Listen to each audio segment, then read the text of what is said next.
Assalamualaikum warahmatullahi wabarakatuh. Selamat siang Bapak Heri Setiakusuma selaku dosen pada mata kuliah Kimia Dasar. Kami dari kelompok 4 ingin mempresentasikan dua materi, yaitu chemical reaction dan chemical quantities interaction. Nah, sesuai dengan kata pepatah, yaitu tak kenal maka tak sayang, maka alangkah baiknya kita kenalan terlebih dahulu. Dengan saya yaitu Dwi Norohmah dengan NIM 121220031.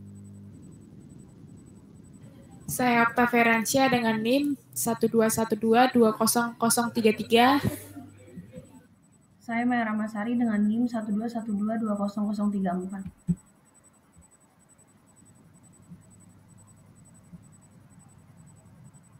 Nah, materi pertama yang akan kita sampaikan yaitu tentang chemical reaction.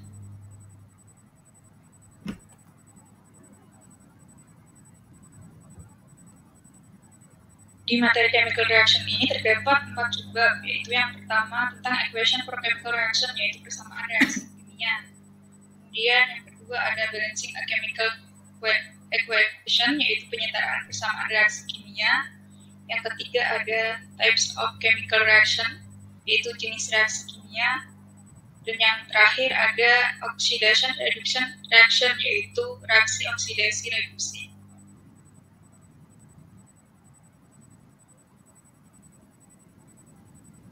Nah, sebelum masuk ke subbab yang pertama, saya akan menjelaskan tentang definisi kimia. Kimia merupakan ilmu yang mempelajari tentang komposisi, struktur, sifat, dan reaksi suatu materi. Ilmu kimia selalu berhubungan dengan reaksi-reaksi kimia. Pada dasarnya, reaksi kimia yang terjadi terdiri dari beragam jenis, di antaranya reaksi pembakaran, reaksi penggabungan atau kombinasi, reaksi penguraian dekomposisi, reaksi perpindahan substitusi, dan reaksi perpindahan ganda atau metatesis yang nanti akan dijelaskan lebih lanjut di materi selanjutnya. Masuk ke subbab pertama yaitu equation for chemical reaction, yaitu persamaan reaksi. Persamaan reaksi merupakan gambaran singkat yang digunakan untuk menunjukkan proses terjadinya reaksi. Persamaan reaksi kimia menampilkan perubahan kimia dari bereaksi atau reaktan menjadi produk atau hasil reaksi atau hanya A plus B di C plus D, di mana A plus B ini adalah reaktan dan C plus D adalah produk. Tanda plus di sini menunjukkan reaktan itu dikombinasi. Contohnya adalah 2H2 plus O2 menjadi 2H2O. Kita dapat melihat reaksi seimbang atau tidak itu dari jumlah atomnya. Di sini terdapat 2H2O dan pada produknya terdapat 2H2O yang jumlahnya ada 4 atom dan ada 2 atom. Di produknya juga terdapat 2 atom. Kemudian balancing chemical reaction, yaitu penyetaraan reaksi kimia.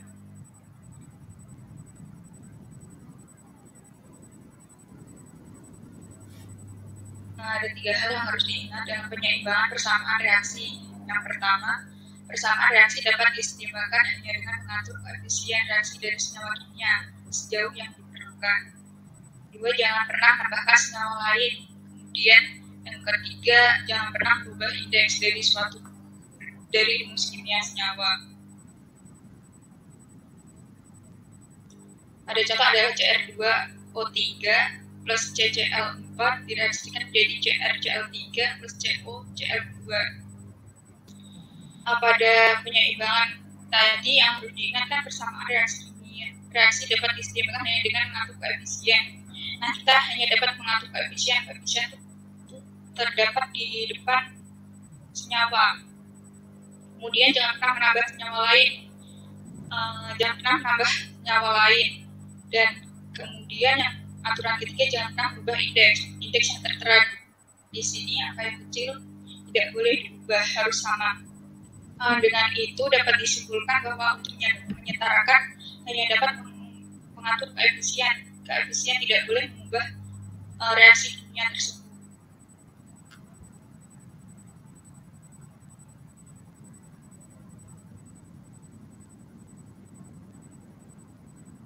contoh soal setarakan reaksi kimia di bawah ini. NH3 plus O2 disetarakan menjadi NO plus H2O. Nah, di sini hanya mengatur koefisien yang tidak mengubah senyawa ataupun tidak mengubah indeks suatu unsur.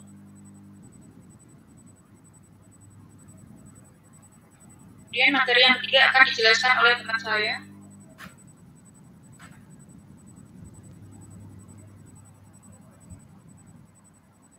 Yang ketiga ada types of chemical reaction atau jenis-jenis dari reaksi kimia.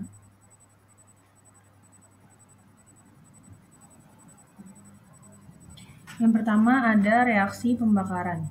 Pembakaran merupakan rangkaian reaksi-reaksi kimia yang terjadi antara bahan bakar dan zat pengoksidasi berupa oksigen, di mana dalam proses pembakaran ini dibarengi dengan produksi energi berupa panas dan perubahan senyawa kimia. Pelepasan energi panas ini dapat menimbulkan cahaya dalam bentuk api.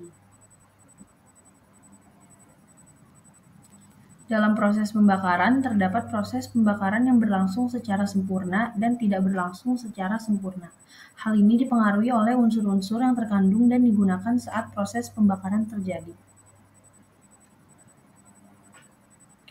Untuk contoh reaksi pembakarannya, yang pertama ada contoh pembakaran sempurna, yaitu pembakaran logam besi 4Fe plus 3O2 menjadi 2Fe2O3. Yang kedua ada pembakaran bensin atau heptana. Selanjutnya contoh pembakaran tidak sempurna, yaitu ada pembakaran alkuna.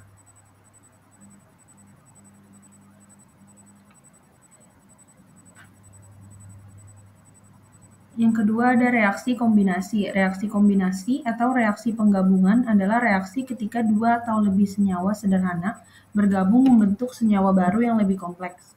Reaksi kombinasi juga dikenal sebagai reaksi sintesis.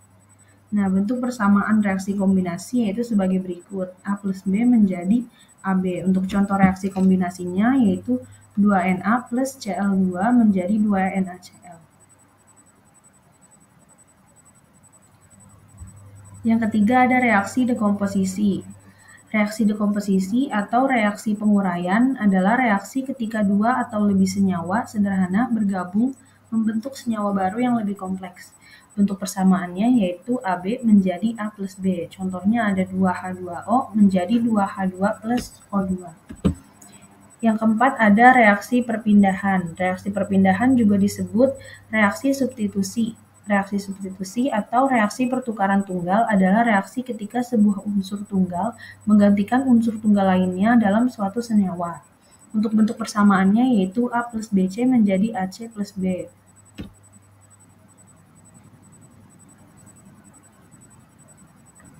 Untuk contohnya ada Cu plus AgNO3 menjadi CuNO3 2 plus 2Ag. Selanjutnya akan dilanjutkan oleh teman saya.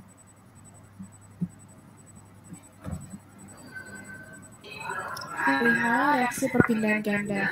Reaksi perpindahan ganda juga disebut dengan reaksi metatesis, yaitu reaksi ketika dua senyawa saling berganti ion atau bertukar pasangan untuk membentuk dua atau lebih zat baru. Adapun bentuk persamaannya, AB ditambah CD menghasilkan AD ditambah CB. Contohnya 2Ki ditambah BbNO3 dua kali menghasilkan 2KNO2 ditambah PbE2CH4 ditambah 2O2.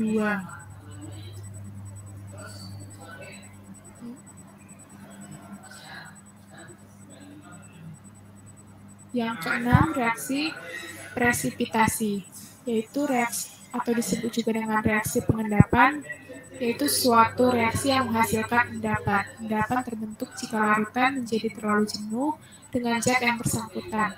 Kelarutan bergantung pada berbagai kondisi seperti suhu, tekanan, konsentrasi, bahan-bahan lain dalam larutan itu. Subbab yang keempat itu oxidation reduction reaction atau reaksi oksidasi reduksi.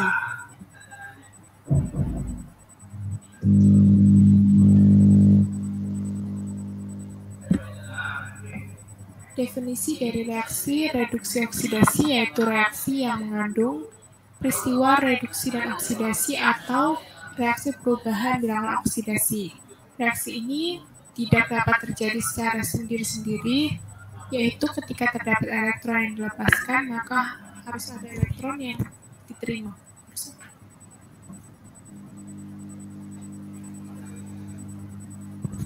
Yang pertama, reaksi reduksi. Reaksi reduksi merupakan suatu proses yang mengakibatkan diperolehnya satu elektron atau lebih dalam suatu zat. Jadi, suatu zat reduksi adalah zat yang kehilangan elektron, yang artinya dalam proses ini zat oksidasi. Dan yang kedua itu reaksi oksidasi, suatu proses yang mengakibatkan hilangnya satu elektron atau lebih dalam suatu zat atau atom, ion, ataupun molekul. Dalam suatu zat pengoksidasi merupakan zat yang memerlukan elektron, dan dalam proses ini terjadi zat reduksi.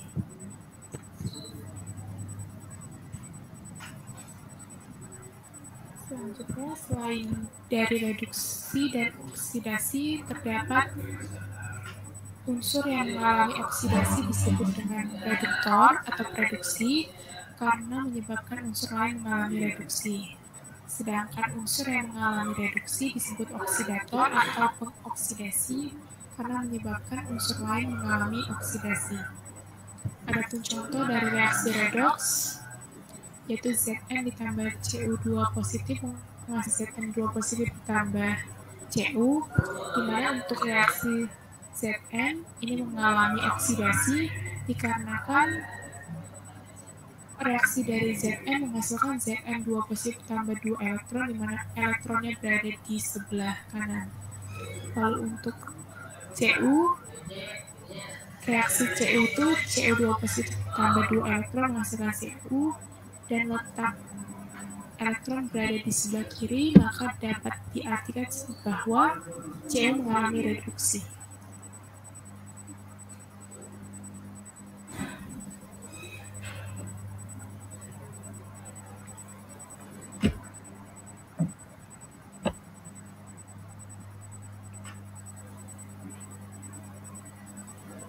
Kemudian masuk ke materi yang kedua, yaitu chemical quantity reaction. Di materi yang kedua ini terdapat 6 subbab yang kita bahas. Pertama yaitu konservasi emas, yaitu konservasi massa. Kemudian ada mode of molecular chemical, yaitu hubungan mol dalam persamaan kimia. Kemudian masuk ke calculation for chemical reaction, yaitu perhitungan massa untuk persamaan kimia. Kemudian yang keempat limiting reaction, yaitu reaktan pembatas. Kemudian ada persen yield, yaitu persen hasil, dan yang terakhir ada energi chemical reaction, yaitu energi dalam persamaan kimia. Oke, konservasi emas.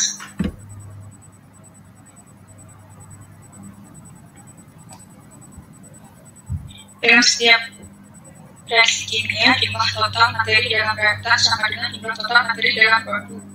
Jadi massa total semua reaktan harus sama dengan massa total semua produk. Hal ini dikenal sebagai hukum kekekalan massa, dikemukakan oleh Lavoisier. Massa Z sebelum dan sesudah reaksi adalah sama. Dengan demikian tidak ada bahan yang hilang atau diperoleh karena zat asli diubah menjadi zat baru. Contohnya, 200 atom perak bereaksi membentuk perak sulfida, diperlukan 100 atom belerang. Tentukan massa teknis Ag2S yang terbentuk ketika perak bereaksi dengan belerang membentuk perak sulfida. 2Ag plus S jadi Ag2S. Itu persamaannya 2Ag plus S jadi 2Ag2S. Menggunakan atom itu dari koefisien, itu 2 atom plus 1 atom jadi 1Ag2S, atau bisa dikalikan dengan 100 jadinya 200 atom plus 100 atom. Bisa juga menggunakan bilangan Avogadro, yang dimana kita ketahui bilangan Avogadro yaitu 6,022 kali 10 pangkat 23. Yang Avogadro tadi dikalikan dengan koefisien, yaitu Ag punya koefisien 2 CO2, begitupun dengan S dan Ag2S, kalikan dengan Avogadro. Kemudian untuk mempermudah bisa juga menggunakan dengan moles. 2 mol of Ag plus 1 mol S dan 1 mol Ag2S. Kemudian koefisien tadi dikali dengan massa dari masing-masing rumus tadi, yaitu massa Ag punya massa 107,9 plus massa dari F yaitu 32,07 dan Ag2S ada 247,9 dan total massanya yaitu sama antara reaktan dan produk. Hal ini berarti membuktikan bahwa massa Z sesudah dan sebelum hasilnya sama sesuai dengan hukum kekebalan massa tadi.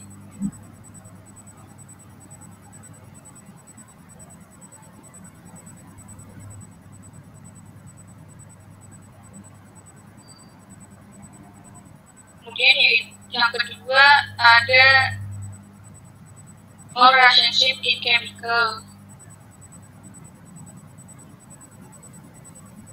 Pada persamaan reaksi setara, jumlah mol satu senyawa adalah ekuivalen setara sebanding dengan jumlah mol dari senyawa lainnya pada persamaan reaksi tersebut. Konvensi untuk menulis persamaan kimia seimbang adalah dengan menggunakan rasio bilangan bulan terendah untuk efisien. Nah, pada contoh berapa jumlah CO2 yang dihasilkan dari persamaan C3H8 plus 5O2. Jadi 3CO2 plus 4H2O. Jika banyak gas propana yang berhasil adalah 2,25 mol. Gas propana di sini sudah diketahui bahwa gas propana banyak 2,25 mol. Masukkan dan dikali dengan yang ditanya yaitu CO2. CO2 mempunyai koefisien itu sama dengan jumlah molekul. Jumlah molekul CO2 ada 3, kemudian dibagi dengan yang sudah diketahui yaitu gas propana atau C3H8 yaitu 1 mol, kemudian dikali hasilnya 6,75 mol.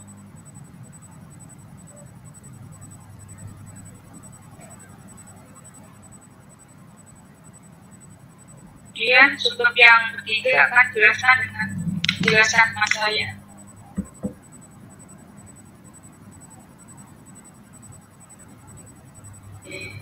Oke, untuk yang subbab yang ketiga, masalah calculation for chemical reaction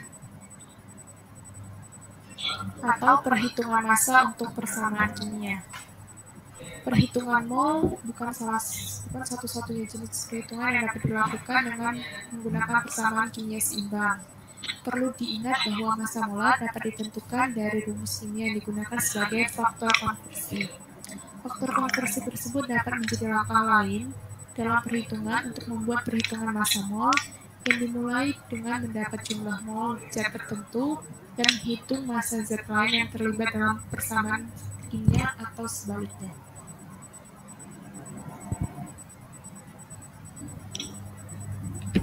Untuk contoh soalnya, terdapat reaksi 2H2CO2 ditambah 5O2 menghasilkan 4CO2 ditambah 2H2O. Yang ditanya berapa gram CO2 yang dihasilkan untuk bereaksi dengan 25 gram O2. Untuk menjawab dari pertanyaan ini, untuk langkah pertama kita mencari mol O2 dengan rumus gram per ml. Diketahui bahwa O2 itu AR-nya itu 16, karena dia koefisiennya 2 maka dikali 2, jadi gram per ml-nya 2 gram CO2, gram O2 nya diketahui 25 gram, dibagi dengan MR-nya 32 menghasilkan 0,78 mol. Lalu untuk mol yang CO2 itu dilakukan dengan perbandingan antara koefisien yang ditanya dibagi dengan koefisien yang diketahui dikali dengan mol yang diketahui. Maka yang ditanyakan mol CO2. Nah, dalam persamaannya itu sudah setara di mana CO2 memiliki koefisien 4, maka 4 dibagi dengan koefisien yang diketahui yaitu O2, yaitu 5, dikali dengan mol yang diketahui yang telah didapat tadi 0,78. Maka 4/5 dikali 0,78 hasilnya 0,624 mol. Lalu untuk mencari massa CO2 itu dengan massa dikali dengan RR dari CO2. Diketahui bahwa ARC itu 12 dan O2 itu 32 dari 16 dikali 2, maka untuk nyari massanya itu mol dikali dengan RR. Molnya didapat dari 0,624 dikali dengan 12 tambah 32, maka itu 0,624 dikali dengan 44, hasilnya 456 gram.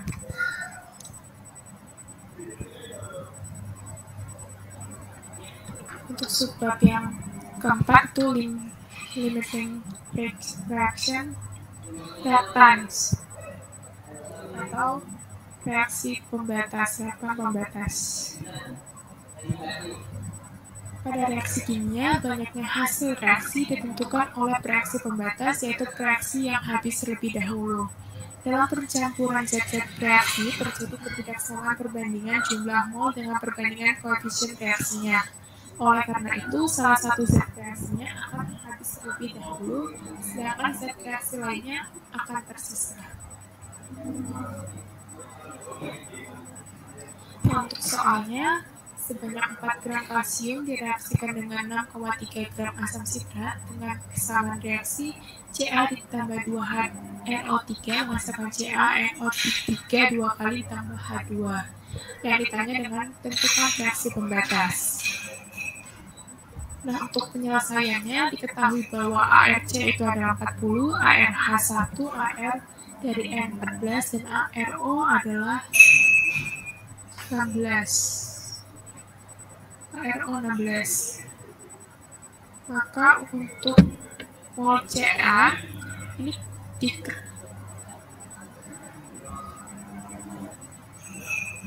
mol Ca ini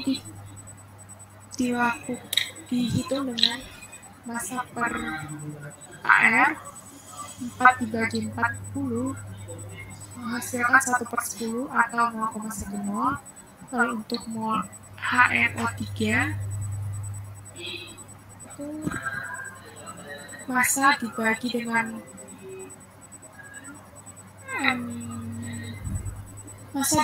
RRHNO3, yaitu H-nya tadi 1 dikali 1 karena dia koefisiennya 1.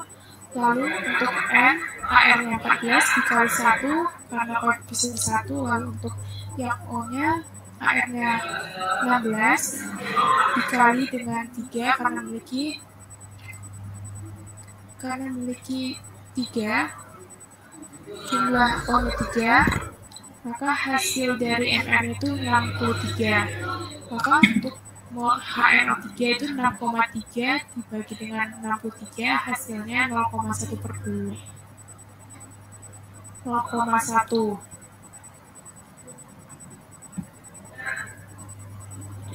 Nah, 0,1 dibagi 2, kenapa? Karena HNO3 itu memiliki 2 koefisien. Koefisiennya 2, maka 0,1 dibagi 2, hasilnya 0,05 mol.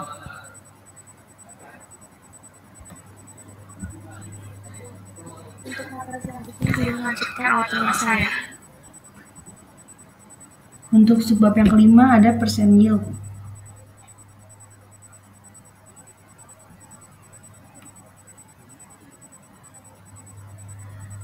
Persen yield adalah perbandingan antara jumlah yang diperoleh secara nyata atau dari hasil reaksi dibandingkan dengan hasil perkiraan yang disebut sebagai persen hasil dan dinyatakan dalam persentase. Persen yield ini adalah actual yield atau hasil yang aktual dibagi dengan theoretical yield atau hasil secara teori. Actual yield adalah jumlah produk yang diperoleh dari reaksi kimia, sedangkan theoretical yield adalah jumlah hasil yang diperoleh dari persamaan yang seimbang menggunakan reaktan pembatas untuk menentukan produk. Untuk contoh soal dari persen yield, ada LiOH direaksikan dengan CO2 menghasilkan LiHCO3 jika sebanyak 50 gram LiOH direaksikan dan menghasilkan 72,8 gram LiHCO3, hitunglah persen dari reaksi tersebut. Untuk jawabannya, yang pertama kita menentukan massa molar LiOH-nya. Diketahui bahwa massa molar LiOH-nya atau MR-nya adalah 23,39 gram. Untuk massa molar LiHCO3-nya yaitu 67,96 gram. Maka kita mencari mol LiOH terlebih dahulu dengan massa dibagi dengan MR-nya. Massanya diketahui 50 gram dibagi dengan MR LiOH-nya adalah 23,39, maka hasilnya adalah 2,09 mol. Untuk mol LiHCO3-nya, maka 72,8 gram dibagi dengan 67,96, maka hasilnya adalah 1,07 mol. Maka untuk persentase hasilnya atau persen yieldnya adalah 1,07 dibagi dengan 2,09, menjadi 51,3%.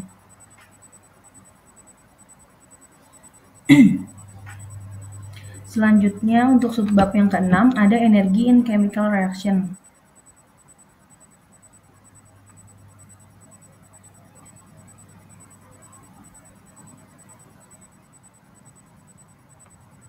Nah, sebelum membahas energi kimia, kita bahas dulu pengertian energi. Energi adalah kemampuan untuk melakukan usaha atau kerja atau melakukan suatu perubahan. Sedangkan energi kimia adalah energi yang dihasilkan oleh senyawa kimia yang stabil akibat interaksi elektron antar atom atau antar molekul.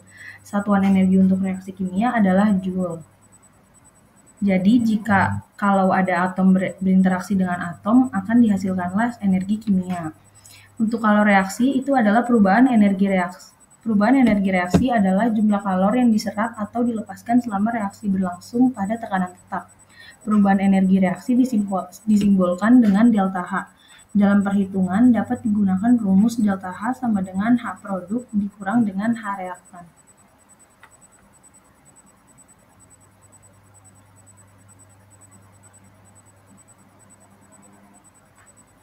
Untuk reaksi kimia, energi kimia menjadi energi panas, yang pertama ini ada reaksi exotherm. X itu berarti keluar atau energi produk lebih rendah daripada energi reaktan. Maka reaksi exotherm ini adalah reaksi yang terjadi ketika terdapat sejumlah panas yang dilepaskan sistem ke lingkungan. Pada reaksi exotherm, sistem membebaskan energi sehingga entalpi sistem akan berkurang. Artinya entalpi produk lebih kecil daripada entalpi reaksi. Oleh karena itu, perubahan entalpinya bertanda negatif sehingga P dapat dinyatakan sebagai berikut. Delta H sama dengan H produk dikurang H reaktan yang hasilnya itu lebih kecil daripada 0 atau negatif. Jadi delta H-nya itu adalah hasilnya negatif. Yang kedua ada reaksi endotherm. Endon itu artinya dalam dan juga term artinya kalor. Dengan demikian, reaksi endotherm merupakan sebuah reaksi di mana kalor yang berasal dari lingkungan masuk ke dalam sistem. Singkatnya, reaksi endotherm adalah reaksi yang menyerap kalor dan dapat dinyatakan sebagai berikut. Delta H sama dengan H produknya dikurang H reaktan dengan hasilnya itu lebih besar daripada 0 sehingga delta H-nya hasilnya positif. Untuk contohnya, untuk reaksi endotherm, misalkan dalam wadah kita memiliki gelas, kemudian kita ukur suhunya 35 derajat Celcius. Setelah itu kita masukkan zat X. Ternyata setelah kita ukur suhunya turun menjadi 25 derajat Celcius. Nah, terjadinya penurunan suhu karena zat X yang berperan sebagai sistem menyerap panas dari air, dan air berperan sebagai lingkungannya.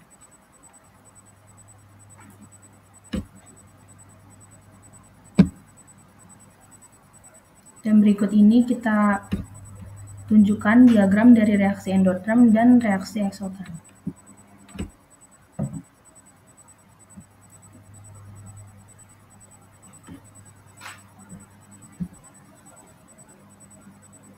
Baik, itulah presentasi dari kelompok kami. Mohon maaf bila ada kekurangan. Sekian, terima kasih, cukup sekian dan terima kasih. Assalamualaikum warahmatullahi wabarakatuh.